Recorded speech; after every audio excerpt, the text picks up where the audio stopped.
Thanks again, everybody. We're excited for everyone to be here to talk to folks from the JEDER Institute about their book, ABC and Beyond, a practical guide for local government. Just a couple slides about us at the Institute, and also wanting to welcome everybody and acknowledge that we're all on Indigenous land, and folks have stewarded these lands for time immemorial. If you're not familiar with the Institute, we host a global network, which is how this book talk came to be. And on our website, abcdinstitute.org, you can find a number of ways to connect with other practitioners, including forums, events like these, communities of practice, work groups that are hosted by the Institute, as well as resources and other ways to connect with other practitioners through shared interests and learning communities.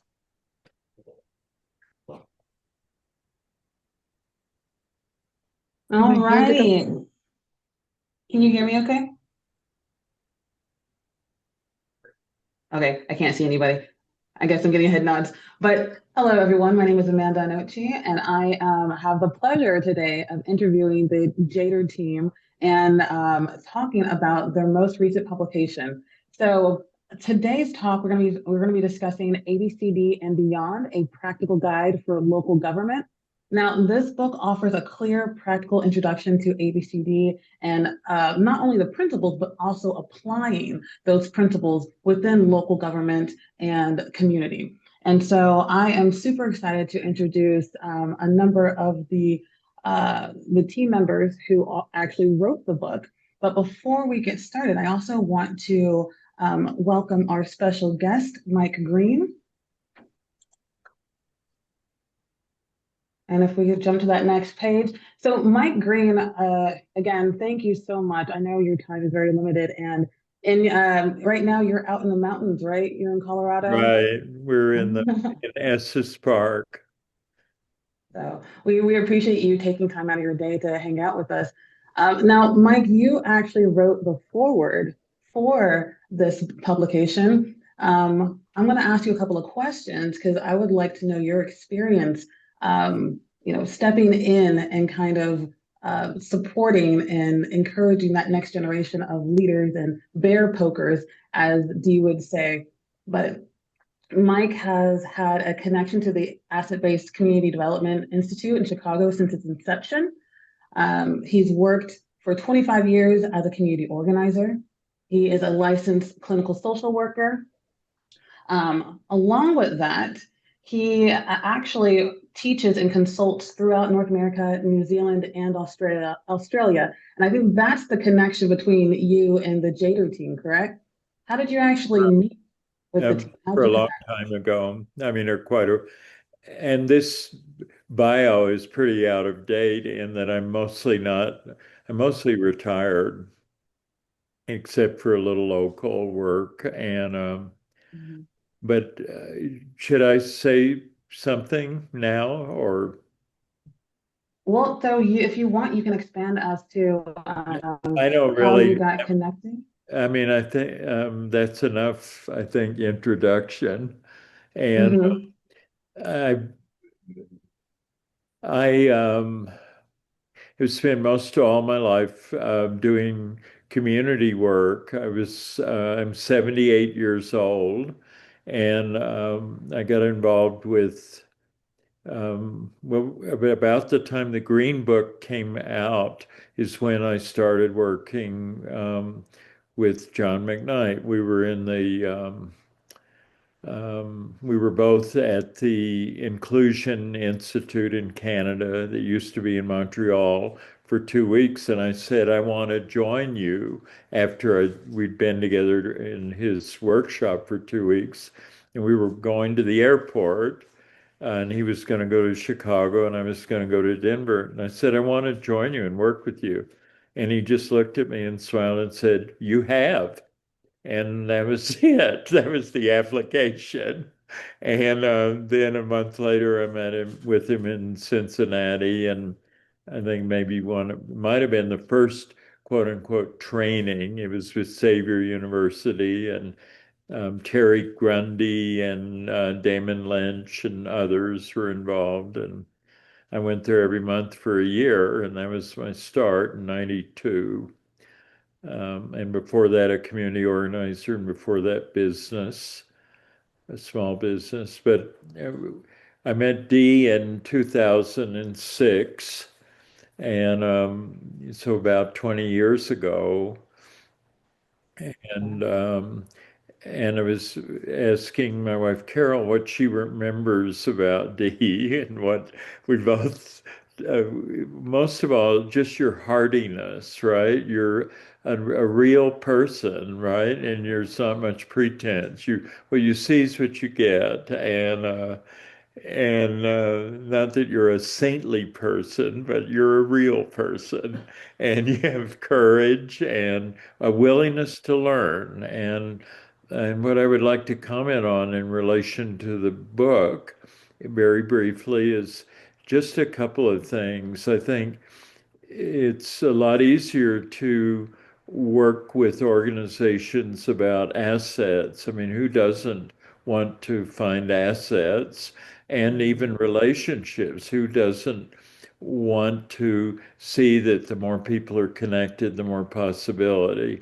But the hard one is that third thing, the inside out part, right? The relocating power, a kind of shift. And I think that Dee and Fiona and Lee and Michelle worked with that in a very challenging, and I'm certain poking the bear kind of sense, um, but authentically working with the hard issues about power. And I have just a couple of comments about it, but I was remembering on our way to where we're staying at Rocky Mountain National Park. Once I was traveling with John McKnight many, many years ago, and we were on a plane going somewhere, and I asked him what did he think was unique about his work. And he said, as he drank a beer or a glass of wine or whatever it was, he smiled and said, "Not much." He said, "I'm a communicator, is what I am. I didn't, most everything is as old as people, sitting in a circle and doing things together, and it's nothing new." He said, "The one thing that I think is my unique contribution is about the unintended consequence of surrounding people by professional help, right? That it is inherently disconnecting and can be undermining." And he said, "I think I've really talked about that, and in a good way." And then the other thing that I thought was interesting, and this is maybe 93 or 4, he said, when I talked about what not to do all those years, like what's in the Careless Society, is essay, he said hardly anybody paid any attention to it. But then when I started talking about what to do, it became a bestseller, right? The Green Book and all. And I think it's important to remember all that early stuff, which was really about wrestling with the structural issues, which have so much to do with whether people can really do the work. And I feel like Dean, Lee, and Fiona's book and practice, more importantly, their practice, really is about practically how to do that. And I would lastly just mention 3 things that I was thinking about coming up here. One, you emphasize what I would call true listening, that you really are listening for what people themselves want as the basis for responding to them, not assessing what they want, not deciding what their strengths are, but actually listening. And once a long time ago, my partner is no longer living for many years, Henry Moore, his grandmother was listening to us complain about somebody we were working with. And she said, "I think you'd do better if you tried to never do anything that nobody wanted." And that was very influential, and it's very true. So I think if you're not having authentic, for real conversations that are guiding your work, you might be doing something that's useful, but I would say you're not doing at least what the original intention of ABCD was, to be community-centered, citizen-centered. The second thing that I think that uh, Dee and colleagues represent is a willingness to learn, to recognize that ABCD is a means, but not an end. And it'll keep changing. And it may, in 10 years, there may not even be a name called ABCD, except historically. People say, I remember when. And to me, that's completely fine. And I feel like one of the first things that was touching to me about UD is that you wanted to step beyond the container called ABCD, that you were almost immediately learning and integrating other things, trying to stay true to the principles of ABCD, but not a loyalty to them as a kind of box, but you just saw that as a starting place. Um, the so to be open to learn, and then the third thing that relates to that, and I think is a challenge for everyone, very much me included, and this time, is how to befriend uncertainty. How can you be willing to not know, to only don't know? And because who knows what lies ahead, and who knows what ABCD can become. And I think our tendency so often is to, when we're under stress, to contract, right, and rely on what we did in the past. And a lot of planning is really based on what applying in the present, what we did in the past, and try to make it relevant to the future. I would suggest it would be good to do more and more of the opposite, to be more and more open to befriend not knowing, and to really listen for the voice of the future. And I think that your work and the things that you've integrated to be partners with the ABCD really allow you to do this deep listening, to really be learners, and then to really make friends with not knowing. And I think that's the path into a future worth having. And I think your work's really important.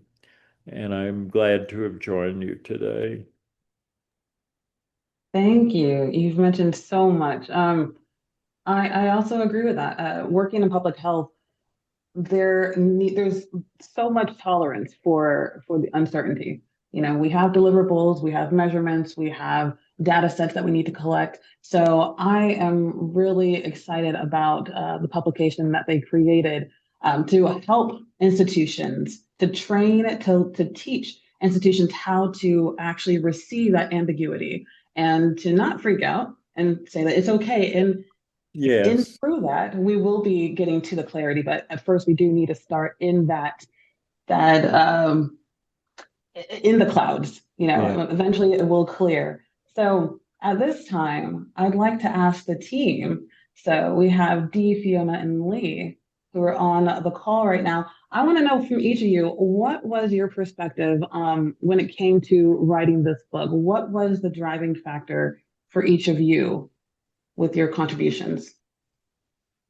I'm happy to start because then I can throw to one of those two, or we'll all sit here going, who's going to go first? So I think that the driver for me was, and thank you to all of you who have joined. I see so many friends' faces and on the screen. Um, for me, it came from even as early as meeting Mike in 2006 and him encouraging me to go to this new thing that was coming out called Art of Hosting, which was in 2008 and went on from there. And I think from that year onwards, I was regularly asked, "Where's your book? Where's your book? Where's your book? And it took me all this time to finally do something about it. And so where it came to from me, and it's in the spirit of ABCD, absolutely. I had signed up to do my master's, and I chased shiny things for about 12 months. And I went, you know what? This is not me. I need to collaborate with others. And so over a Christmas break, I did a course with the Australian Writers Association and then launched onto the team here in January and said, we're writing a book. And they went, I beg your pardon. And we did it in 8 months. So I think it came from a lot of learning, a lot of background of having people involved, of collaborating, of using our assets, our skills, our passions, all of that. And for me, that's where it came from. This came from our our deep-seated knowledge, our heart, our experience, our minds, all of that good stuff. And you know what I said to the team, because none of us have been authors before, and I said, give me all the messy dot points in your head. Just give me everything, and we'll go with that. And here we are. So we've already got three more in the workings. So that's probably where it came from for me. It's been a lifelong journey. I've always said ABCD is in my blood. Even when I've had frustrating days and tried to leave, I remember saying to my supervisor at the university I worked at, after one day, I said, that's it, I'm out. I'm going to go and be a train driver. And he said, that's going to be the most organized train I've ever seen. And I was like, oh, you're right.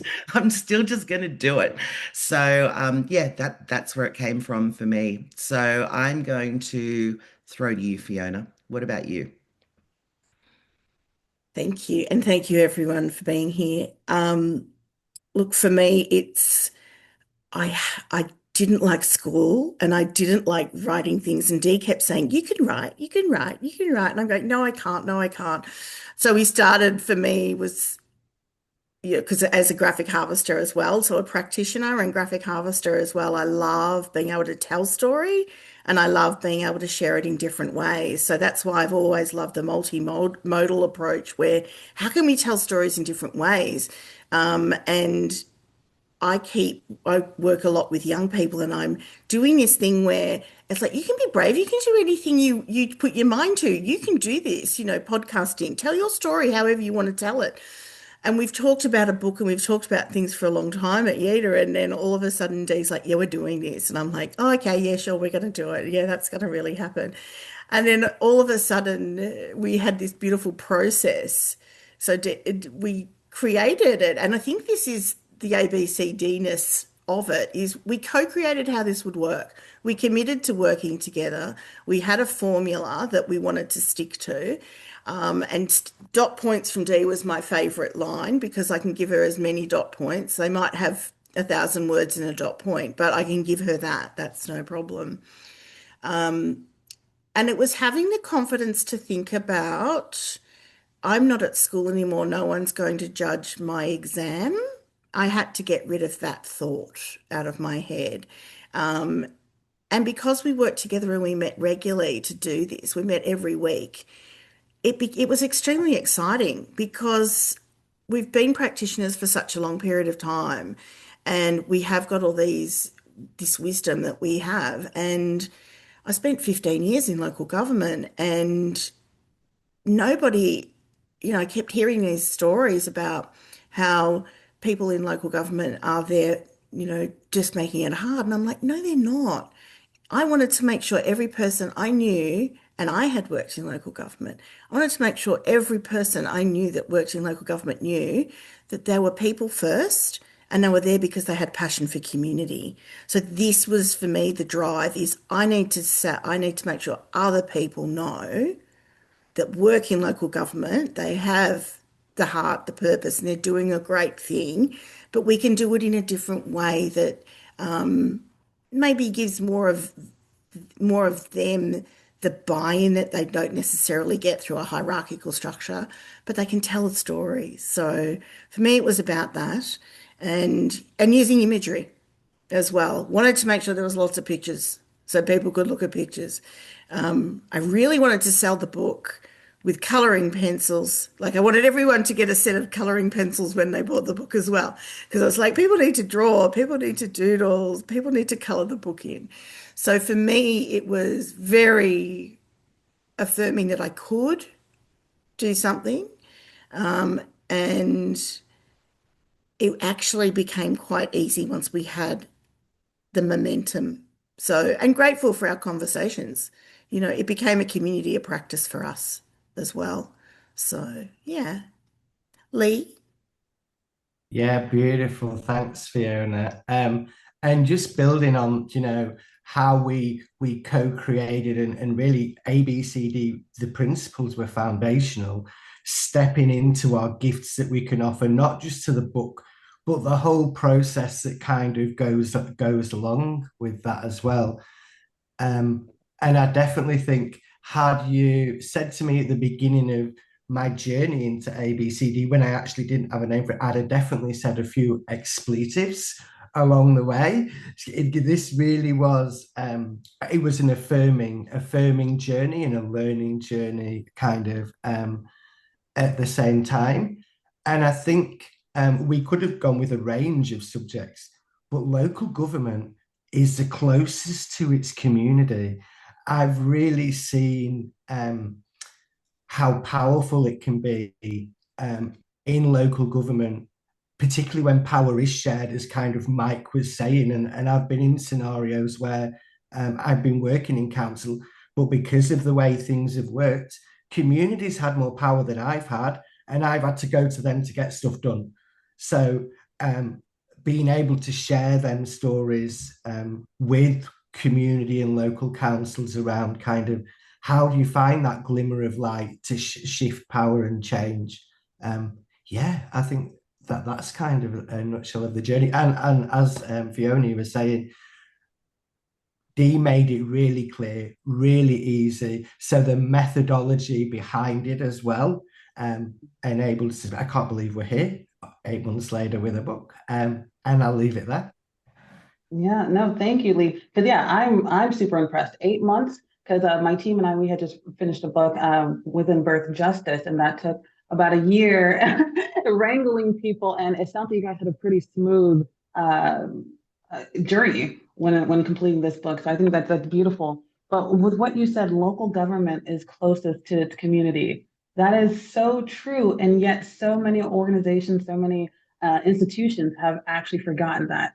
I know here in Texas, in our local government in San Antonio, you would think the opposite, just by observation and then also firsthand accounts from people who work for the government and then also for the community. That wouldn't be your first thought, but you are exactly right. Local government is the closest to the community members when they're calling in with, ideas or needs, or they're sharing the information of different events and meetings that are coming up. And I do feel like local governments have kind of forgotten that along the way. So I'm really happy that you guys have created this book to kind of help, prompt them to remember, hey, you joined this, as Fiona had mentioned, you took this job because you wanted to serve the public. You took this job because you wanted that connection. So I think it's really beautiful, and there's so much within this book. I picked out a couple of points because again, working in public health and having some of these similar perspectives and struggles with my team and my division, I thought it was really great that you guys mentioned them. So at this point, gosh, I have so many questions, but at this point, I want to try to stick to time. I want to talk about the chapter Built to Last. So relational, not transactional. Again, we were just talking about how to prompt local government into remembering why, like what was their motivation? What was their why? Why did they step into servant leadership? So when it comes to your localities, was that hard to get started, or were there already individuals who saw that perspective of relational, not transactional, or did you have to make a 180 with the entire government? And anyone can jump in for that question. I'm going to call on you, Fiona. I can see in your head. Thank you. Look, for me, it's been about I see people working in that relational way in local government, and I'm in Tasmania, and there are some amazing councils here doing some amazing work, working with the community in that way. One of the things that for me was really important was them to understand in themselves having that reflective practice as Mm-hmm. well to make sure they're on top of it and not feeling pressure about other things that can influence them to do the work in that way. But we wanted to share the good stories. We wanted to share where it works really well. We wanted to highlight that relational way of working. And my favorite is the coffee cup situation. I often in training, Dee smiling, and I often in training will say, by the time you have created a flyer, booked an internal room, sent out all of the information to everybody, and six people turn up to your consultation session, the relational way of working would have been somebody's rung and you can have a cup of coffee. And internally, if you counted the hours and the amount of people's hands that a flyer had gone through, the booking request had gone through, how many, ledgers and everything, you may be up to $350 by the time it's passed through everybody. Whereas the relational way of working is there's a call come in, someone can go and have a cup of coffee and shout someone a cup of coffee, and that's $10. More $10. So 60, $10 with individuals becomes relational, and then those people bring people back. And then you end up having these conversations where people go, no, no, I'm fine. And they buy their own coffee. But for the cost of Mm-hmm. one coffee, it's relational. But it's also internal relationships for me. So that Mm-hmm. is one of the big things is internally we need, I'm a fan of silos, which I know sounds really weird, but it's the relationships we have with each other in our different silos that are really, really important. So that's what I Mm-hmm. wanted to see show up that if we can build the relationship, it'll last forever. We're going to remember Mm-hmm. it. Stories will come from it. We're going to have that. Exactly. Sustainability. Yeah, You can get that flyer out and you can get that person in the seat, but will they come back? There will be attrition, but if you have that yeah, relationship, you won't have to chase them. The door is open. They're going to come in and out as they please. And again, the foundation having that relationship. So thank you, thank you. How are we doing on time? Let's see. Because I know I'm a talker. I know Dee's a talker too. But let's jump to shifting the power, genuine community engagement. So in my work, I harp on intentional community engagement.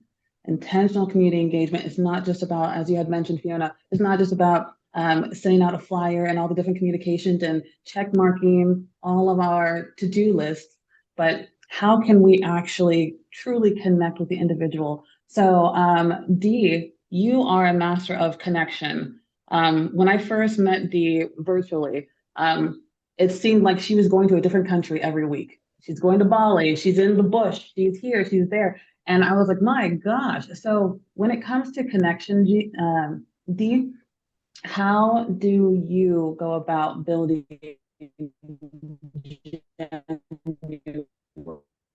and community? Is Dee still Um, here? yeah.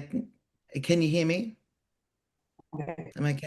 All right. I wasn't sure if it was Yes, Amanda now. went to body or me. Um, so the question was, how do I make connections? Was that the question or the gist of it? Yeah. Mhm. I think Mike said something before that he said, what was it? Hang on. It wasn't. Oh, I can't remember now, Mike, but it was something he said about that I'm just me. What you see is what you get, basically. And I think that's always been something really important to me. I'm sitting here looking at the floor at my couple of pairs of Doc Marten boots that I wear to my workshops, like it's kind of keeping it real, I think, you know, and I even looking around this screen, like I look at, you know, Mike and Dan and Eric and Howard, and I'm like, these guys have been like my big brothers for decades, right? So and that's kind of how I see it. It's relational.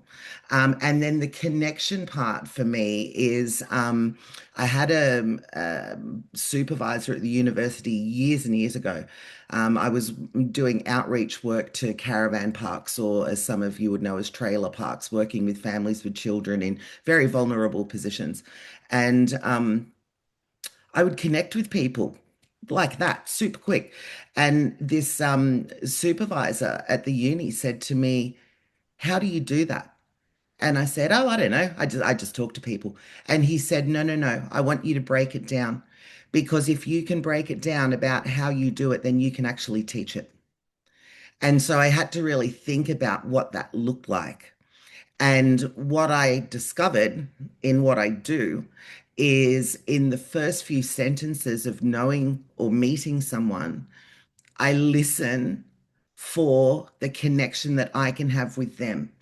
And it could be coffee, it could be cars, it could be turtles or lamingtons, whatever it is. I listen for that thing that I can make that connection on. And then we can build from there. Then we're building from the inside out, right?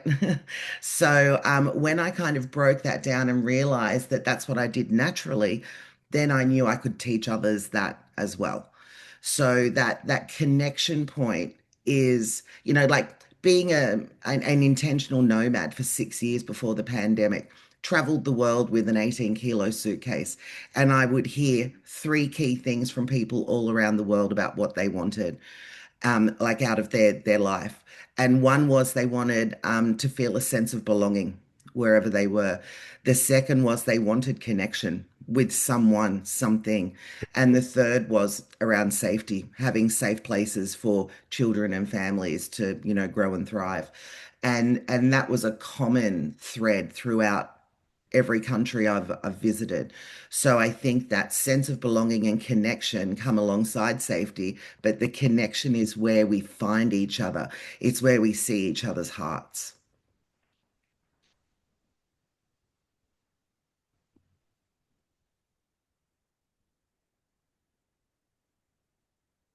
Did she freeze? I'm going to pick up on something there that you just said, Dee. Mhm. And it was when Mike was talking, and at the beginning of this, it was so hard for me because I wanted to jump in and say it's because you're who you are, but not just saintly. And that's the line that Mike said. That was the line because I wanted to finish what it was that he said. And I think that's you do it. Lee does it really well. We all do it. We show up with our warts and all. And Amanda, you are freezing. Yes. So we just show up who we are and be who we are. And I think the other thing is when we do intentional, and it's not intentional listening, it's the genuineness of wanting to connect with people. And I think one of them is because we come with curiosity always about how we can elevate other people as well. Mhm. So we're always doing that. Mm, Wow. mm. I think Thank you, that's a really Dee. Thank good you. point, Fiona, about lifting others always. Mm. Thank Yeah, you, I Dee. Thank you, also Fiona. think kind of listening and being really open and transparent with where you're at and where you sit within the power dynamics, even within your role, if it's in a certain kind of organization. And I never forget there was a lady called Pearl that worked on the social housing estate part of the council. And I was working alongside them as they were trying to kind of turn these flower beds into this blooming garden. We had a great relationship, so much. Every time I rocked up, she cooked me a full English breakfast in the morning. And I had to be like, Pearl, you're going to get me into trouble. I'm going to have to declare it on the gifts register. But I stayed connected with Pearl right until she passed last year from many, many years ago. And it really was that openness, that transparency. and just really being authentically myself as well. No, definitely authenticity will take you so far. Can you guys hear me now? Okay, thank you. I didn't know that I was freezing, and that's unfortunate. But um, Dee, you had mentioned your 6-year nomadic travel, and you also mentioned having three more in the works, so three more books or publications in the works. Are you going to record all of your journey? Because that would be awesome. That's a hard one for me because then it's just about me. So you've just given me an idea for a fourth.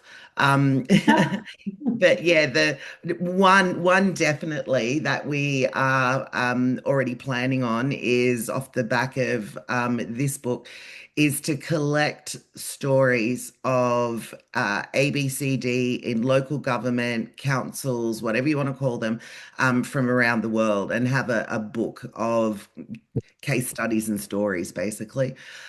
So all of you look out, we'll be in touch. So that's one that we'd really like to do next year and in service of the community of practitioners of everyone. And also to offer that connection point, so people can see themselves in each other's stories as well. Yes, no, I think that's so it's so needed. One of the questions that we got often in the training classes was, how do I hear what you're saying, I understand ABCD, but how do I apply it? How do I apply it in local government, or I'm working at a housing authority? How do I place it within my work? So those examples to stand as exemplars would be amazing. Hmm. Um, I do have one final question before we jump to Q&A. When it comes to data, now we all know how important data is, especially when it comes to funding, when it comes to impact. But how do you record the qualitative? Well, now we know how to record it, but how do you record the qualitative for organizations and institutions that are used to the quantitative? We're kind of lazy nowadays. We don't really like to read, right? So I love the fact that Fiona, you're a graphic harvester, and so thinking about the different modalities of how we can showcase our impact in our work with data. How has that been for all of you? Anyone can jump in. Lee, do you want to start off on that when it comes to data and creating data with soul? Yeah, I think just to briefly, something that's really core for me is before even kind of the gathering and the capturing is the founding principle of data sovereignty, and that people's stories are their own and their own to choose where they're shared, when they're shared, but also when they need to be withdrawn as well. So I think that's a bit of a kind of founding thing that really sticks true to me, that I've seen not happening very well in the past. So, but maybe I might move on to Fiona because I can see Fiona's I was going to move lots to of great D. stories. I was going to move to D first, but I love data. I love it because it provokes people to have deeper conversations. It actually, that just telling the story, my background was early years and disability many years ago, and teaching the diploma in children's services as well. And so the way that I would do it was would have an image of something or somewhere, and I would say, do you see what I see? Yeah. So the thing with the telling the story for me is having an image. I can say I can do some qualitative and quantify and all of those types of things, but then I leave it up to them. What else do they see? Because it's not just about one person's reflection on that data. It's about a collective of people seeing it. So that's why it's really important to have that co-evaluation constantly. We need to have the planning and we need to evaluate together so that we're hearing from the multiple voices. So for me, that's the fundamental part of data that we get wrong is we give that to one person who is perceived to be the expert in the data. But really, we need to hear from all of the voices to make sure that that data is representing the true picture. And that could be a photograph, that could be a 30-second clip. I'm working with young people. TikTok, my God, best ever data to tell a story from the young people. And I love it. So it's about, for me, it's about saying to people, let it go, let it come from the people who want to share the data and let them do it their way. So if I can support that capacity building for people to do that, then I'm really happy. So yeah. Dee? Yeah. I might sound like I'm going on a tangent, but I'm coming back to data. A little bit of historical from an Australian perspective, a historical trail. So my innovative, wonderful boss, Judy Geggy at the University of Newcastle, was the first one to bring Jodie and John out to Australia. She was also the first one to bring out Mark Friedman of Results-Based Accountability. And Dan Duncan, who's here with us, wrote one of the first amazing articles around the blend of ABCD and RBA, which I think we've still got on our website, Dan. And so from that, showing that, how we turn the curve and how we tell the story behind the data was very early on in my journey with ABCD and bringing RBA in, and then meeting Mike and art of hosting and person-centered approaches, and everything kind of collided in my world. And I was like a kid in a candy store. So it was always very clear for me from early on. So having Mark Friedman out here for so many years really embedded that into practice. Fast forward a million light years to yesterday with the City of Sydney Council. And I was up there with our good colleague, Beth Stockton, doing some work up there. And there was a young man, he was a youth worker in Circle. We don't use PowerPoint anymore. That's so old school. We're all in Circle. We're using posters. And RBA came up as kind of a measurement and for data collection.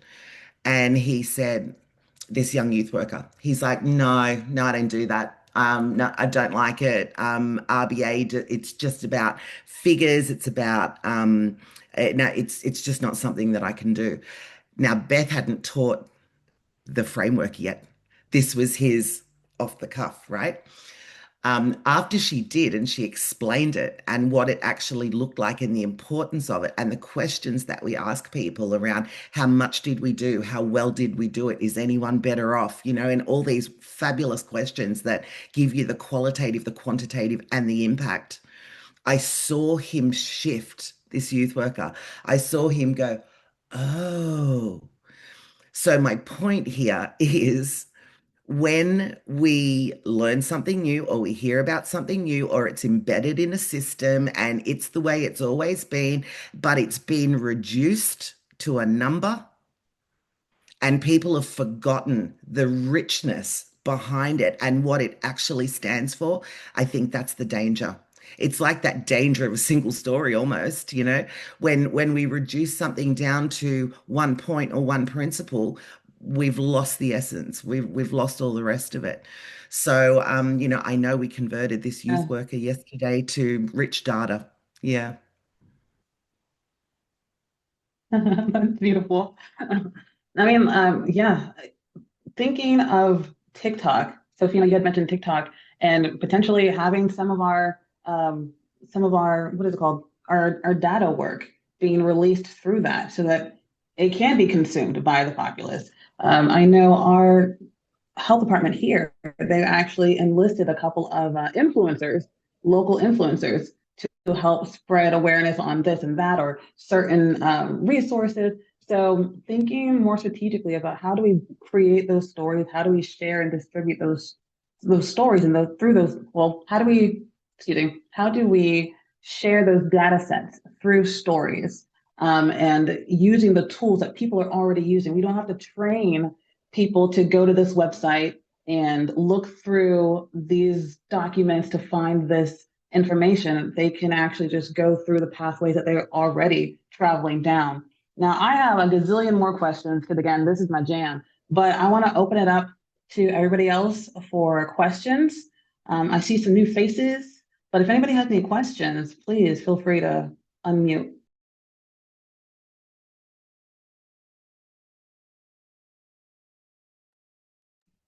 And while y'all are thinking, I do have a question for Mike Green, because I know you're going to jump off soon. Mr. Green, how does it feel to now at the in your retirement to look back and to see so much life and so much rejuvenation around ABCD, around organizing, around the work that you, John and Jody, had worked so hard to promote and distribute and ignite. How does it feel seeing this newer generation like really carrying out the torch and expanding on what you built? Well, a couple of things come to my mind. One, there was a lineage of people that went way earlier than ABCD. And when you think about John, living till mid-90s or whatever, right? There were people who influenced him way back when, right? He was an Alinsky organizer. He did all kinds of civil rights work.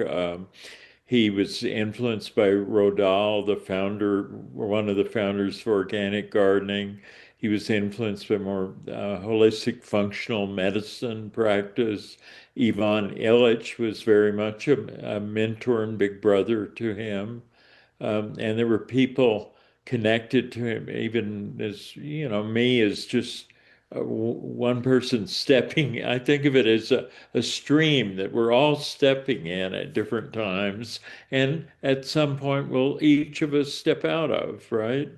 And either voluntarily or involuntarily, because life is impermanent, right? And there's a constant beginnings and endings.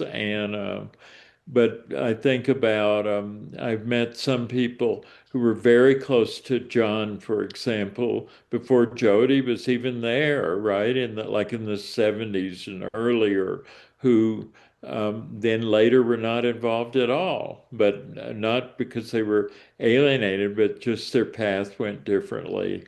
And what's exciting to me is to imagine and to be on the sidelines in my rocking chair, right, looking at what will be created. And it may be called ABCD, it may be called all sorts of other names. And who cares, is my view, is that if there will come a time that ABCD will be mostly seen, I think, as a historical movement, right? But it will, in some form, the energy of it, the heart of it, the spirit of it, the living spirit of it will have transformed. And who knows how? And that's the idea of tolerating uncertainty and even reaching a point, inviting it, right? Like there's a voice of the future that we can listen for. And it requires a certain willingness to deal with not knowing. And that's what's really interesting to me. Who knows what will happen? No, thank you. You're living the dream right now. Like I envision a future where I can sit in my rocking chair and I can look back and say I contributed to that. So you are Yeah, living my dream right now.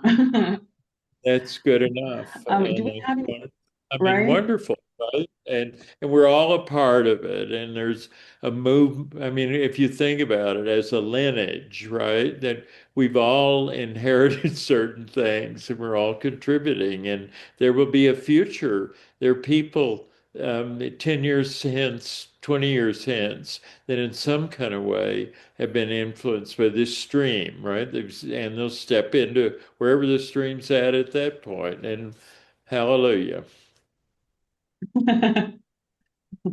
Thank you for that. Do we have any other questions from anyone in the audience? Let me check the chat. I'd have a question. Um, Eric here with Community Works from Great Lakes Urban. I'm just curious, um, with the book, what have you learned in your work with local government, councils, and Mike, you with Henry, of course. Um, but how do you position, not, I don't want to say position, but how do you talk ABCD to those particular pain points that they have, or those particular unique things that they bring, that they are wrestling with and dealing with as local government leaders?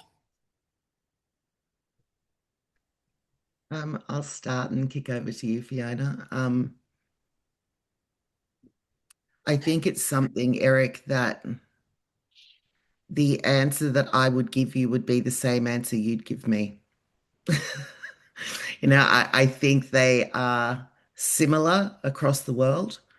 When, we're in a system that can be a behemoth to shift. It's the people. It's like Mike and Henry would say, finding what people care about enough to act on. How can we shift those small steps? How can we celebrate them as well? I think in a kind of an area or a cycle or something that when we get into it and we have really small wins, and we're up against a no often, we're up against barriers and brick walls and that kind of thing, that we have to celebrate those small wins, those small things that happen, and share them with others so we can have that collective response. So yeah, I honestly think, Eric, that you would give me the same answer. And I think it's universal. Yeah. So Fiona, over to you. No, I agree with you. And one of the things that I've discovered in that relational way of working, and of course there's different departments and different streams in different areas, celebrating the win when we're talking to people who want to know quickly what that looks like, we capture the 0.5s. If I say for data, instead of let's celebrate that little win, knowing the audience, if I can say how many 0.5s have you made a difference in? 0.5% of a change is 0.5. And if we add up the 0.5s, we get some of that data that we're really looking for. So it's being able to change the language, being able to speak to the different expectations of what people are wanting to get out of changing in any way, shape, or form. But I agree with Dee. It's about aligning to what a department, a person is looking for, and how we can build in those strengths and their strengths with it and highlight their strengths. And I suppose for me, one of the big ones is there are so many forms, there are so many risk assessments, there are so many documents that we fill in. If we can have an influence that somewhere on a document or somewhere on a process, it asks people about who they are, especially when there's a HR requirement and things like that. If we can change that 0.5, yay, that's a great win. And because it will just flow on and flow on and flow on. And again, that blend of RBA that Dee was talking about, one of the things I love to say to people in sentences, and it's subliminal, so it definitely is a cold. I'm just telling you it's a cold. Awareness, behavior, conditions. What do you want? What do you want to see? If we blend that with it, it works beautifully as well.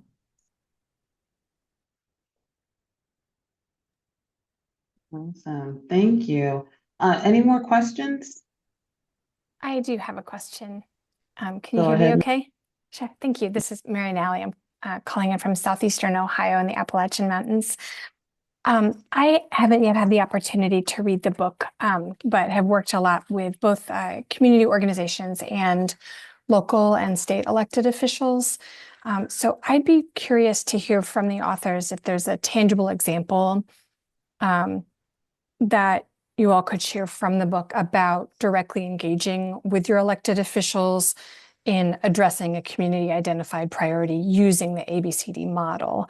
I feel like having an example would help me wrap my head around what you're doing and how it could be applied in my local community.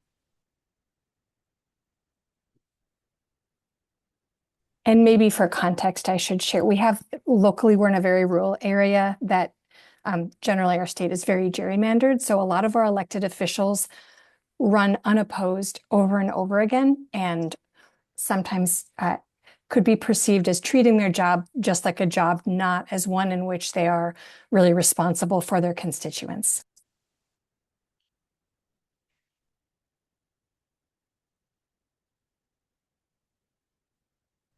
Do you want me to pick this? I'll pick this one up. The way we structured the book, you will see how what we did was we talked about some of the challenges that we have with officials, and then we actually have structured it. And so when you said, give me one example, every chapter has an example about how there's a story with every chapter. And some of them will relate directly to what you're talking about how you sit down and meet with that person or how we work with those officials. Part of it for us was breaking down what happens when we are in those situations as well. So we have replicated that with the book about the breaking it down. Here's what we think, here's the foundationals, this is how we applied them, and here is how it made a difference to that space. So that was in our formula. There's definitely, we have got so many stories, and we've talked about this before. That's why the next one is about the stories, is because we do want to put some more practical examples in bigger content into another book, into that rural space as well.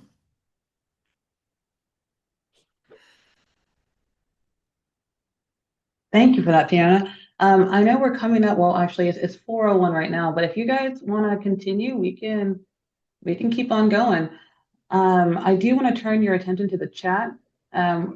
Allison has put in 2 different links for you. One, if you're not part of the network, you can join the network through the abcdinstitute.org. And 2, if you have yet to purchase your book, you can find several different ways to purchase the book on the JEDER website. So I'm going to ask the team, do you have one more question in you guys? Can you hang around for one more question? I just want to say before we do go, don't stop poking the bear. And Dee said it earlier, doing a lot of the imagery for the book, and with things coming out with that. The bear was one, and Dee's like, we found the first page. She got so excited. She was like, this is it. And I'm like, because I constantly walk around and people say, what do you do? I said, I poke bears. And then I say, sometimes with a stick, sometimes with an electric cattle prod. Depends how much they need to be poked. So now I talk to everyone, and I just love saying we're all bear pokers. It's just how we do it. And do it with curiosity. But if you're going to do it with passion. So that's what I just say to everybody. Poke that bear. Walk around with your stick. That's what I'd like to say. That's hilarious. All right. Any other final comments from Dee or Lee?